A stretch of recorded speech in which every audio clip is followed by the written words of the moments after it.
Abre aspas, o primeiro jornal multidigital do eixo SP-Rio. Abre aspas. Apoio. FIA. A FIA faz diferença. Sicredi. Gente que coopera, cresce.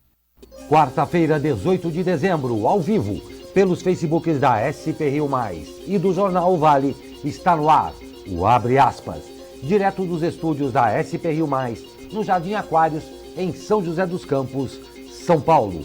Confira nesta edição.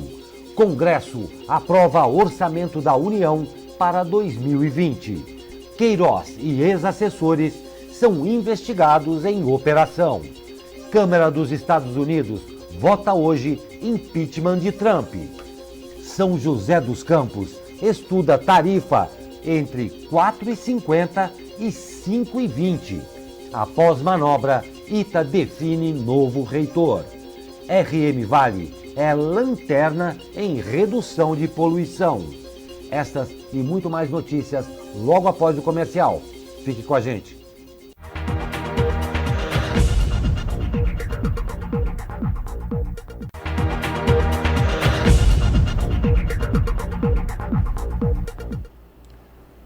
Olá, muito bom dia. Estamos de volta ao vivo com o Abre Aspas desta quarta-feira. Comigo, nosso jornalista Douglas Cruz e o comentarista convidado, doutor Sebastião Domingues. Muito bom dia, senhores. Bom dia a todos. Ótima quarta-feira para todo mundo. Bom dia, chuvosa senhores. Quarta-feira, né?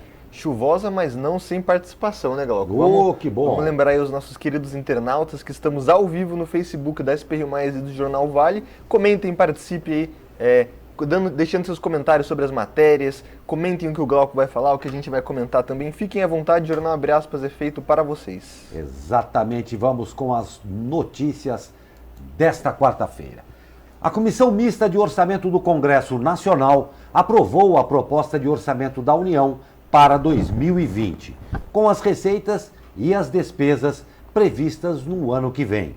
O texto define que as receitas somarão 3,6 trilhões de reais, assim como as despesas, e o déficit nas contas públicas poderá chegar a 124 bilhões de reais.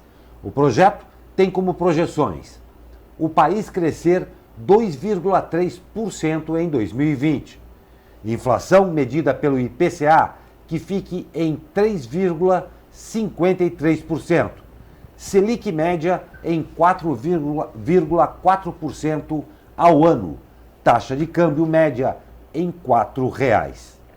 O texto aprovado prevê 2 bilhões de reais para o Fundo de Financiamento de Campanha Eleitoral aprovado pelo Congresso.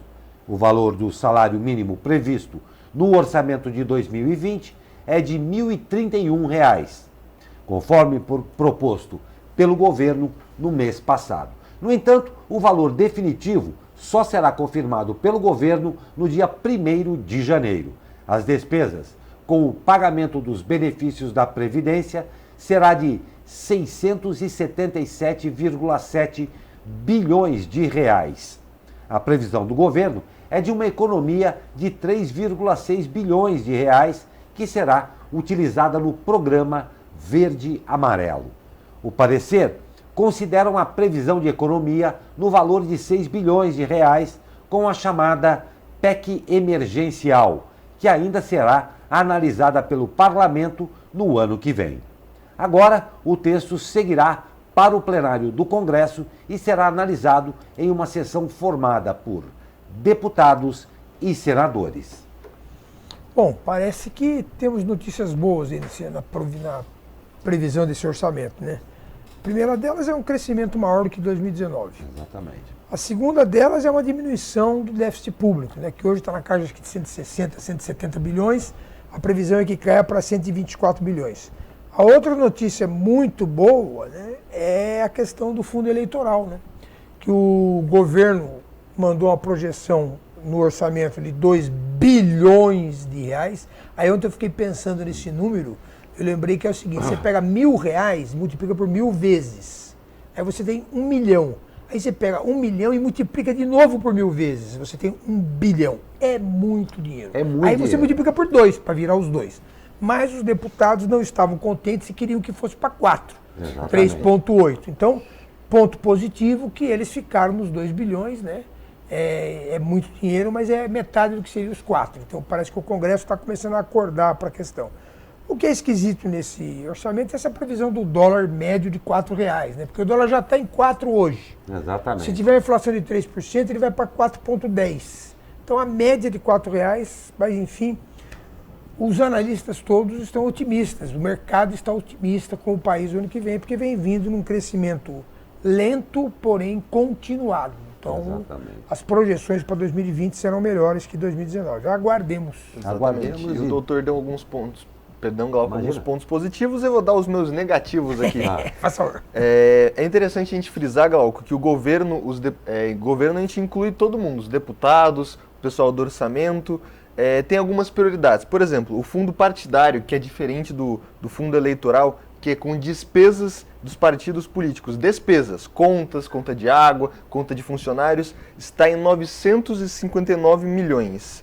Enquanto o orçamento do Ministério da Mulher, Família e Direitos Humanos inteiro está em 637. Ou seja, os partidos eleitorais têm mais dinheiro que o Ministério da Mulher, Família e Direitos Humanos.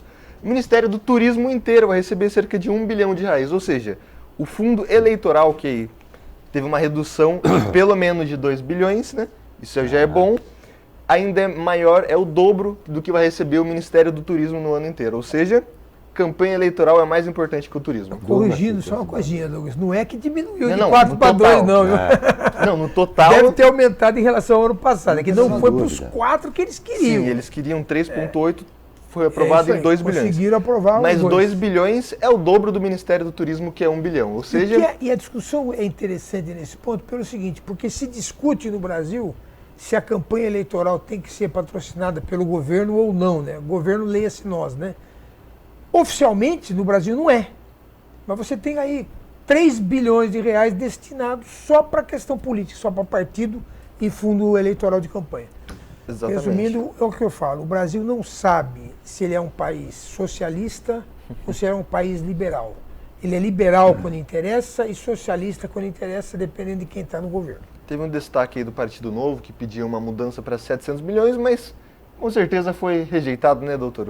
700 milhões não dá para pagar a campanha eleitoral. Exatamente. Vamos aqui às nossas participações, Glauco? Vamos lá. Jaqueline Andrade mandando bom dia para todos. Delícia de chuva em São José dos Campos. Muito obrigado, Jaqueline. Para quem pode ficar na cama, principalmente. Né? Exatamente. Bolinho de chuva. José Santos mandando bom dia. Ana Souza já participando aqui da nossa transmissão. Muito obrigado a todos vocês. Muito obrigado a todas as participações e realmente a perspectiva é boa, mas vamos aguardar. Aguardemos. É o que nos resta. E a Caixa Econômica Federal inicia hoje a última etapa de liberação do saque de R$ 998 do FGTS.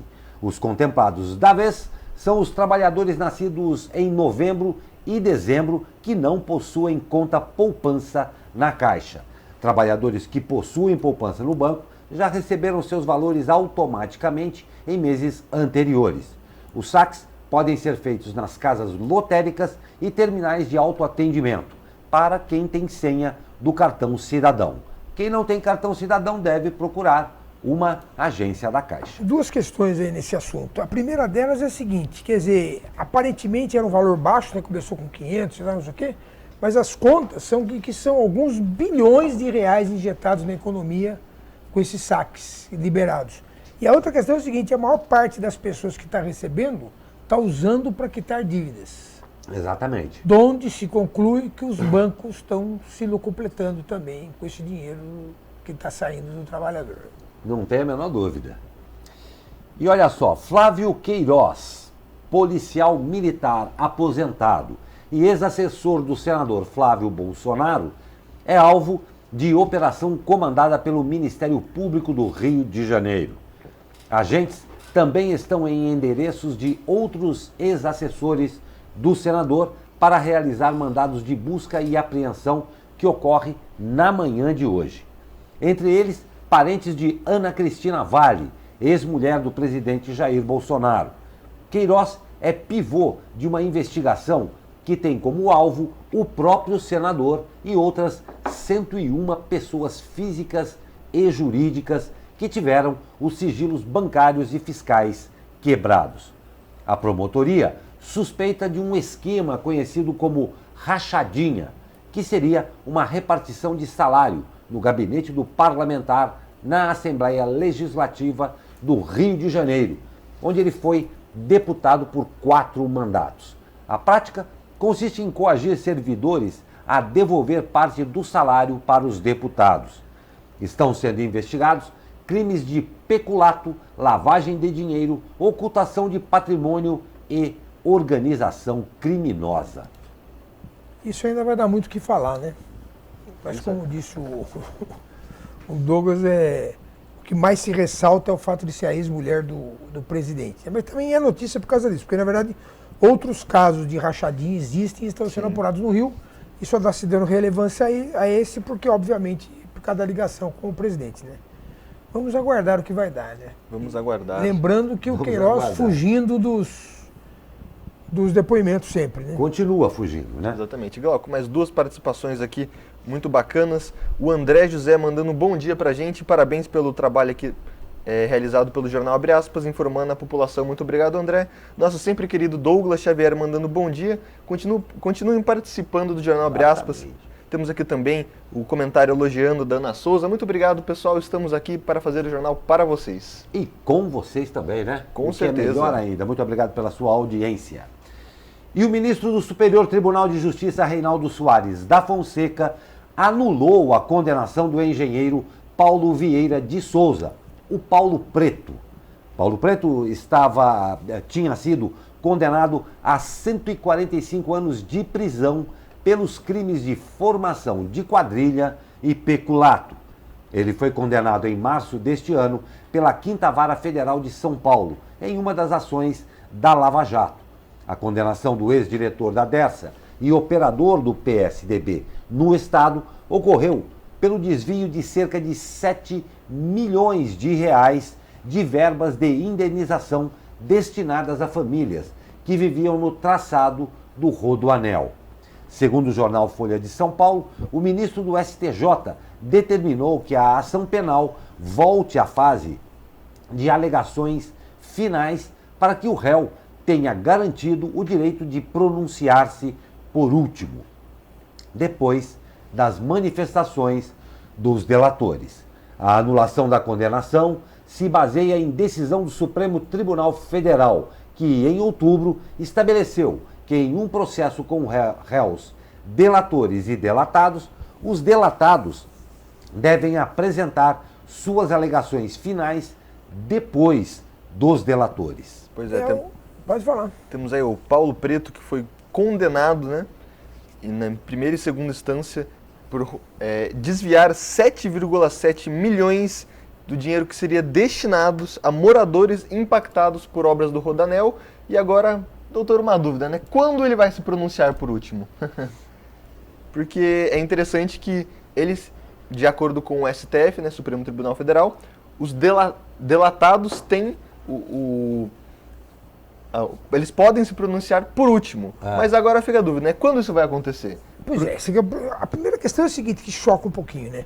Alguém que é condenado a 145 Exatamente anos... o que eu ia falar, ótimo. É porque realmente está condenado, você concorda comigo? É uma condenação que não deixa muita dúvida, porque para chegar nesse número, você tem que ser condenado várias vezes em vários processos, em vários crimes. Essa é a primeira questão. Segunda questão é o vai e vem daquela decisão do STF. Segunda instância, né? Lá, né? E o que vai acontecer é que vai voltar para a fase final de arguições lá, né, de declarações.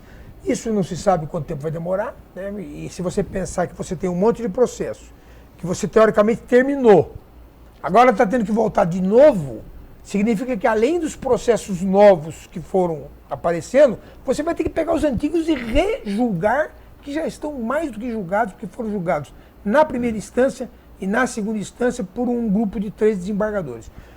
Não sei o que dizer. Inclusive, realmente, nós já comentamos isso aqui, isso iria acontecer. Agora, perfeito, doutor.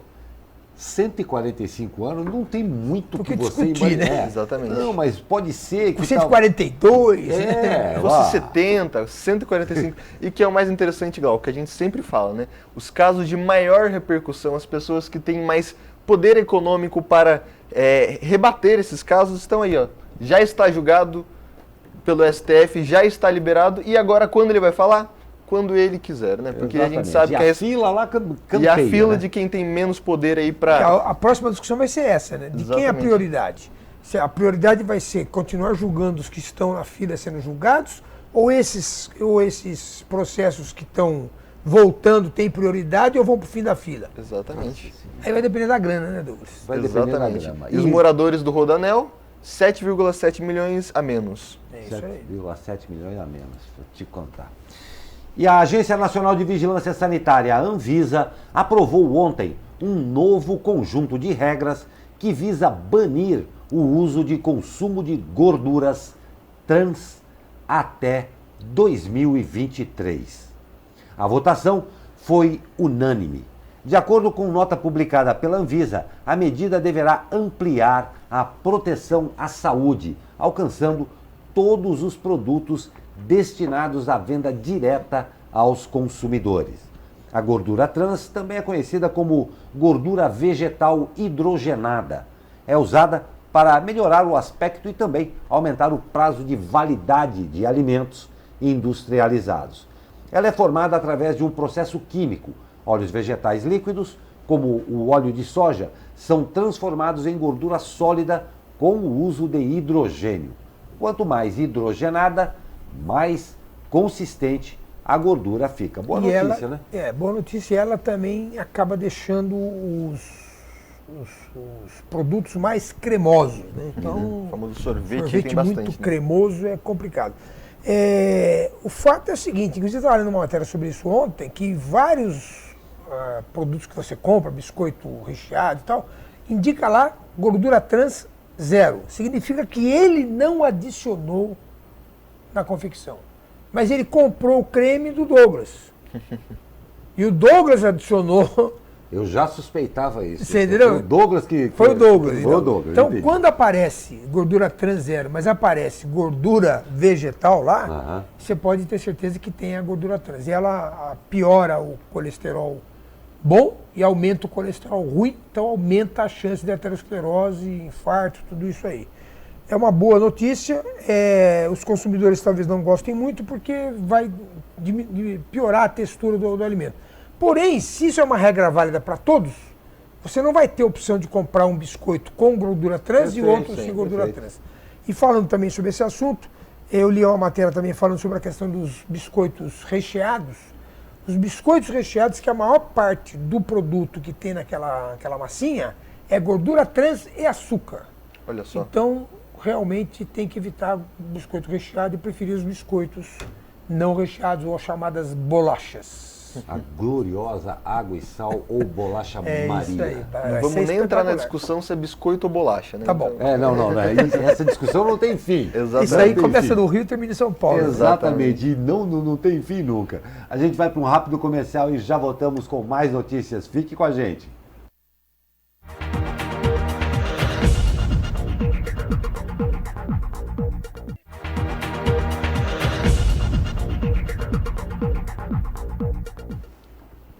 De volta ao vivo com abre aspas desta quarta-feira. Sua participação é sempre muito importante. E após pedido de reajuste apresentado na semana passada pelas concessionárias do transporte público, o governo Felício Ramute apresentou estudo que prevê aumento do passe comum, que hoje custa R$ 4,20, passaria para R$ 4,50, uma alta de 7,14%. Já o pagamento em dinheiro, que hoje também custa R$ 4,20, passaria para R$ 5,00, aumento de 19%. Quem utiliza Vale Transporte, que hoje custa R$ 4,84, passaria a pagar R$ 5,20, uma alta de 7,43% na tarifa de ônibus em São José dos Campos. O estudo, feito pela Secretaria de Mobilidade Urbana, foi apresentado nesta segunda-feira em reunião do COMOB, que é o Conselho Municipal de Mobilidade Urbana. Segundo a gestão tucana, a pasta levou em consideração fatores previstos nos contratos de concessão, como progressão inflacionária, dissídio da categoria e reajustes de combustíveis, além de aspectos operacionais, como o tamanho da frota, dos itinerários e a quantidade de passageiros transportados. O governo Felício alegou que a passagem a R$ 5,00 para quem paga em dinheiro visa incentivar o uso do bilhete único. Abre aspas. O objetivo é garantir mais segurança aos usuários, já que haverá menos dinheiro em espécie em circulação nos ônibus. Justificou aí a prefeitura. De acordo ainda com a gestão tucana, o estudo ainda será finalizado pela secretaria.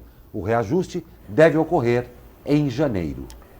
Bom, falou de ônibus, passageiros, é sempre uma discussão boa, né? Primeiro que é um aumento que está bem acima da inflação, mas existem outros fatores que incidem na composição. Um deles importante é o óleo diesel, que aumentou muito mais que a inflação no último ano. E o outro que o Uber está impactando muito é a questão do número de passageiros transportados, que gera lá o tal do IPK, que é o índice de passageiros por quilômetro.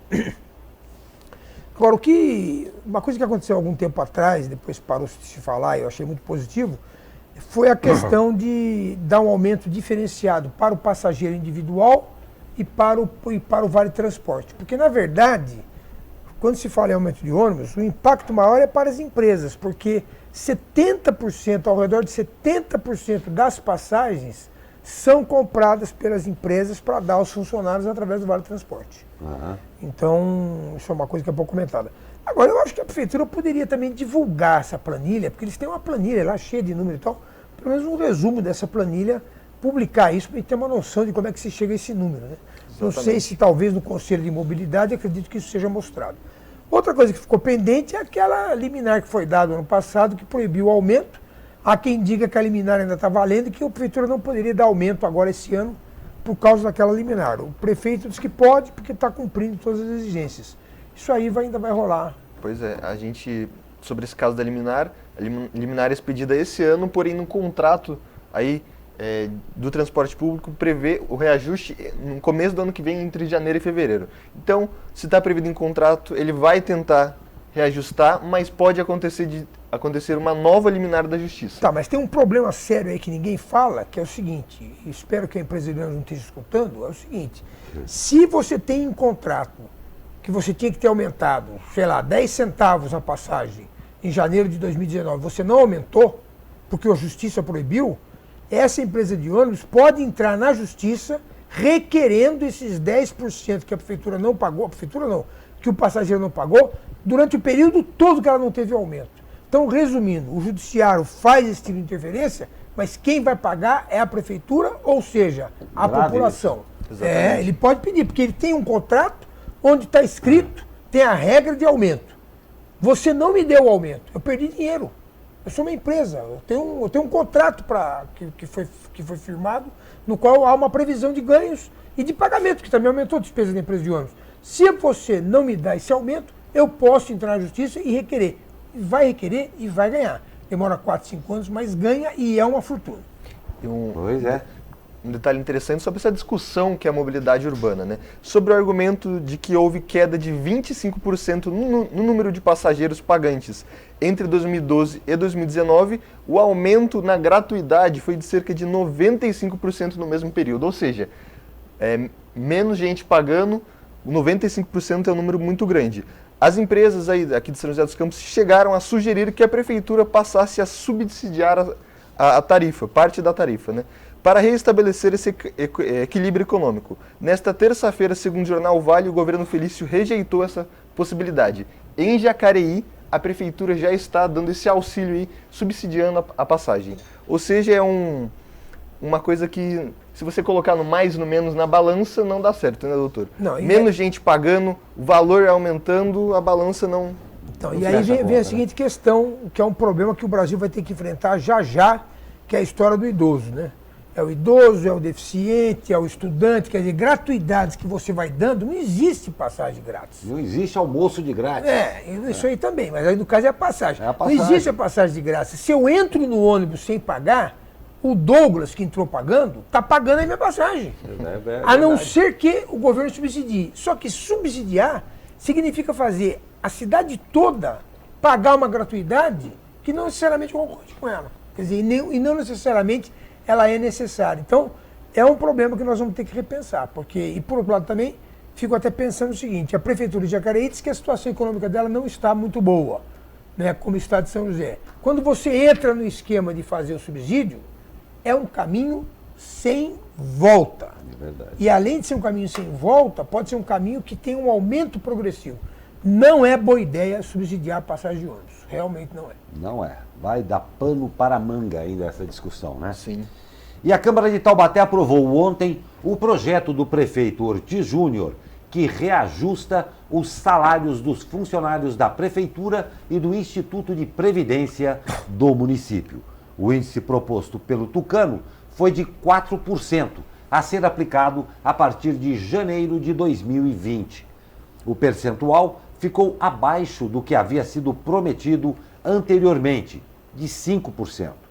Durante a votação, o líder do prefeito na Câmara, vereador Douglas Carbone, do PCdoB, alegou que, caso o reajuste fosse de 5%, o município extrapolaria o percentual máximo da Lei de Responsabilidade Fiscal, que estabelece que a despesa com pessoal não pode exceder 54% da receita corrente. O estudo de impacto enviado pelo próprio governo Ortiz no projeto, no entanto, não corrobora essa versão. Segundo o estudo de Ortiz, se o reajuste fosse de 5%, os gastos chegariam a 481 milhões de reais, o que representaria 46,5% da receita corrente líquida. Complicado. Anderson Ribeiro Correia reassume a reitoria do ITA, o Instituto Tecnológico de Aeronáutica, após uma manobra que alterou as regras que definem a escolha do gestor do Instituto com o processo em andamento. A portaria de 2015 da Aeronáutica determinava um intervalo de 3 anos para que ex-reitores pudessem concorrer ao cargo novamente. Correia deixou o cargo em janeiro de 2019, quando assumiu a CAPES, órgão do Ministério da Educação.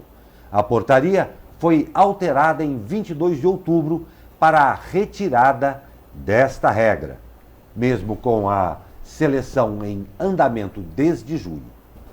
Em outubro, Correia concedeu uma entrevista ao jornal O Globo, onde afirmou que trabalharia onde o governo federal estipular. O cargo do reitor do ITA será exercido pelo período de 4 anos contados a partir do ato da nomeação. Essa notícia já era esperada, né? Porque esse rapaz é tão importante que mudaram as regras do jogo para ele praticamente ganhar, né? Porque o cara era reitor do ITA até 2019, depois ele mudou para CAPES. E segundo o antigo edital do ITA, como foi anunciado aqui por Jornal Vale e pela SPRio+, ele não poderia assumir novamente esse ano, pois ele tinha que ter um prazo aí de 3 anos para voltar à reitoria. Pois bem, essa era a regra.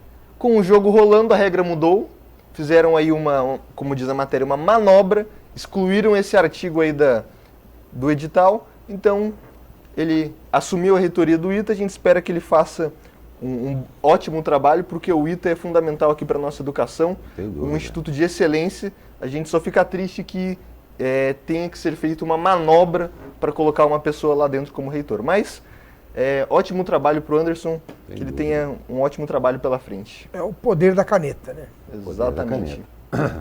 E a fila de espera por uma vaga nas creches municipais de Taubaté cresceu 67,15% em dezembro. Em novembro, eram 548 nomes. Agora, são 916.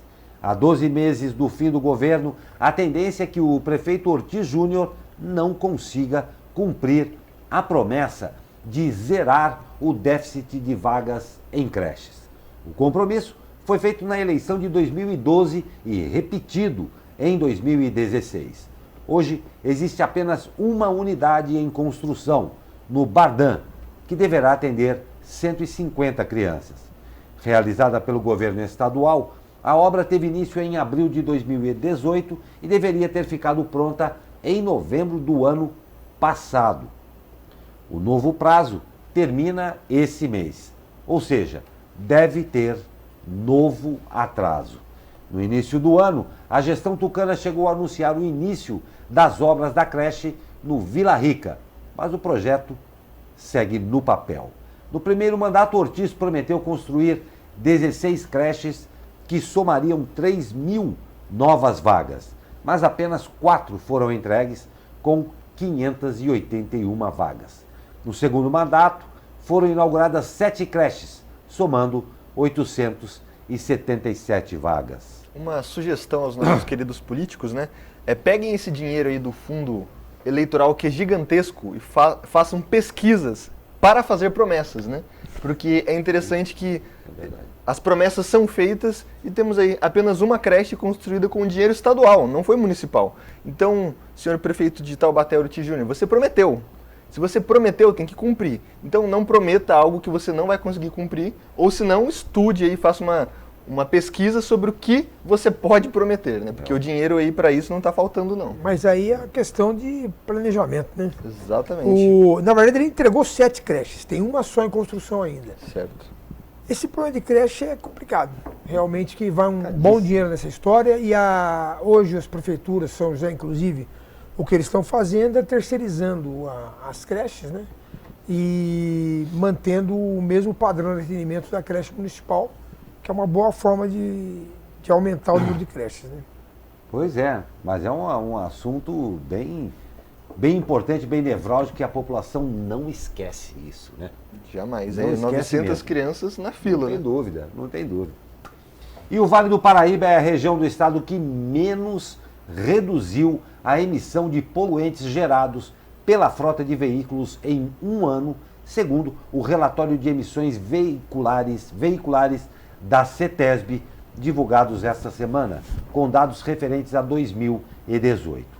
Enquanto a média estadual de redução de dióxido de carbono, gás emitido pela queima da gasolina e do diesel, foi de 4% entre 2017 e 2018, o Vale registrou redução de 1,5%, número 2,64 vezes menor do que a queda registrada no estado.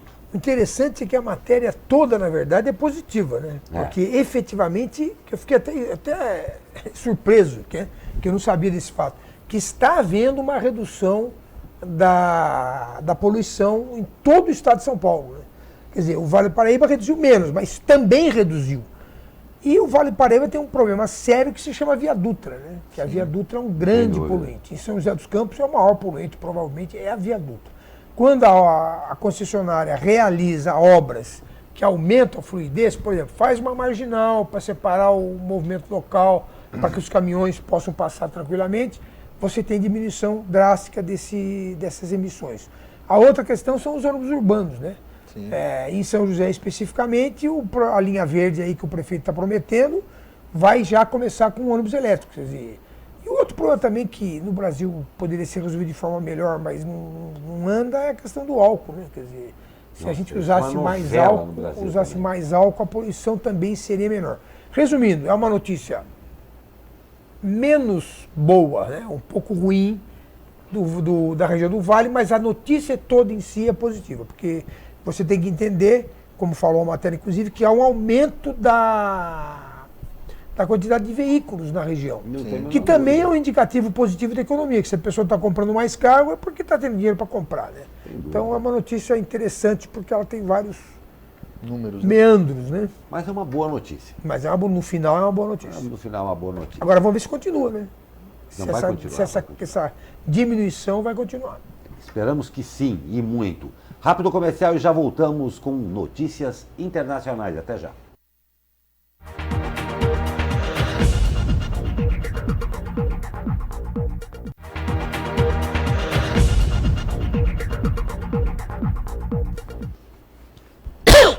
E a Câmara dos Estados Unidos deve votar hoje o impeachment do presidente Donald Trump. Caso mais da metade dos deputados norte-americanos vote a favor, o processo contra o republicano segue ao Senado, mas ele permanece no cargo. A sessão de votação poderá acontecer nesta noite e se alongar até a madrugada. Tudo dependerá do andamento dos debates sobre as regras de votação previstos para esta manhã. Alguns parlamentares devem apresentar requerimentos para atrasar ou mesmo obstruir a votação. Caso o impeachment seja aprovado, o processo segue então aí para o Senado, mais uma vez, né? A Câmara, então, deve nomear os parlamentares que atuarão como promotores do julgamento, em que os senadores atuarão como júri. A previsão é de que o debate sobre a cassação do mandato de Trump comece ainda em janeiro. Quando o Trump foi eleito e começou a falar as barbaridades que ele falava e tal, muita gente, eu tenho inclusive parentes que moram nos Estados Unidos, acompanham bem a política e tal, disseram que o Trump não terminaria o mandato. Não é o caso, mas ele está sofrendo impeachment, mas a gente sabe que na Câmara, no Senado, a maioria é republicana, que é o partido dele, então ele não deve ser empichado, né? Não sei se o termo certo é esse, mas o fato é que ele não deve ser empichado. Mas acho que só 3 presidentes antes dele sofreram o processo de impeachment, né? Então é uma coisa rara nos Estados Unidos e acho até que não vai sair do governo, mas vai ter uma punhação, né? Vai ter, ou não tem a menor dúvida. E os conselhos da montadora francesa PSA, dona da Peugeot e da Fiat Chrysler, aprovaram nesta quarta-feira um acordo para a fusão. A nova companhia formará a 4ª maior fabricante de veículo do mundo em vendas. De acordo com o comunicado conjunto das empresas, a função auxiliará a nova montadora a lidar com os grandes desafios do setor, incluindo a desaceleração global da demanda e a necessidade de desenvolver carros mais limpos para atender às iminentes regras antipoluição. O grupo incluirá as marcas Fiat, Jeep, Dodge, Ram, Chrysler, Alfa Romeo, Maserati, Peugeot, DS, Opel, Volkswagen e Volkswagen, permitindo atender mercados de massa e carros premium, bem como para caminhões e veículos comerciais leves. Poderosíssima, né? Faltou aí incluir a Citroën, né? Porque na verdade a DS é uma submarca da Citroën, dos carros mais avançados, assim, que é baseado no DS de 1950, lá, que foi um dos primeiros carros com tração dianteira, suspensão eletropneumática. Aquele famoso sapo. O sapo, exatamente. Aquele volante com um raio só. Tinha um coeficiente aerodinâmico de 0,30, 0,40, que era uma coisa muito, muito avançada na época. Mas o fato é que é o seguinte, né? A gente viu, no Brasil especificamente, a gente viu a Chrysler e a Jeep, que são o mesmo grupo, crescer absurdamente quando a Fiat entrou, porque a Fiat é uma fabricante de carros de massa e sabe fazer carro.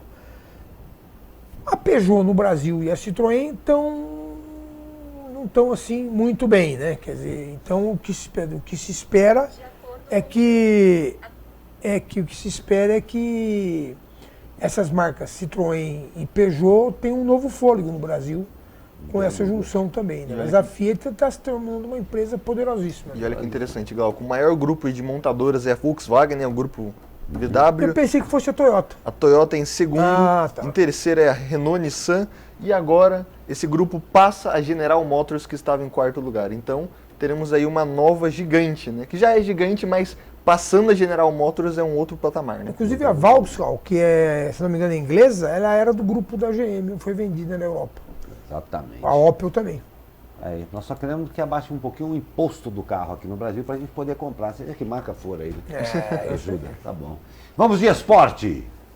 Olha só, tem que respeitar o campeão da América. O Flamengo saiu perdendo para o Al Hilal, mas conseguiu a virada por 3-1 e se classificou para a final do Mundial de Clubes no Catar.